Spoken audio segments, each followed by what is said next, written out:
ఇప్పుడున్న సిచ్యువేషన్.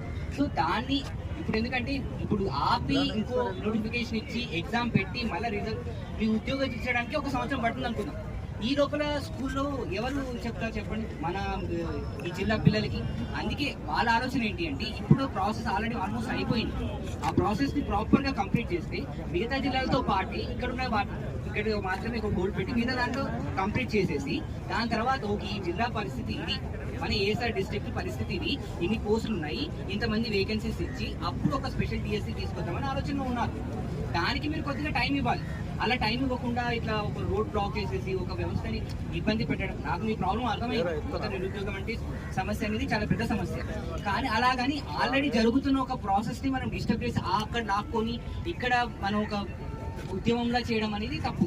ఇలా road black చేసేసి అనేసరిగా ఇబ్బంది పెడుతున్నారు. అలా కాకుండా మీరు ఒక రిప్రజెంటేషన్ ఆల్రెడీ ఇచ్చారు సీఎం దృష్టిలో.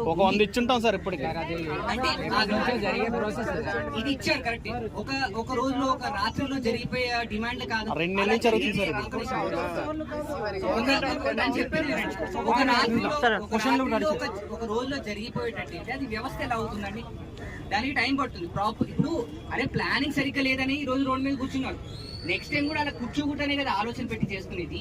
ఒక 4 రోజులు టైం ఇస్తే వాళ్ళు ఓకే ఇది ప్రాసెస్, ఇలా తప్పు జరిగినాయి, మళ్ళీ జరగకుండా ఈసారి ప్రాపర్ గా వచ్చి ఇక్కడ ఉన్న వాళ్ళకి మాత్రమే ఉద్యోగాలు బాగా అందేటట్టు, డిఎస్సీలో ముఖ్యంగా అందేటట్టు ఒక ప్రాపర్ ప్లాన్ తో రాబోతున్నారు.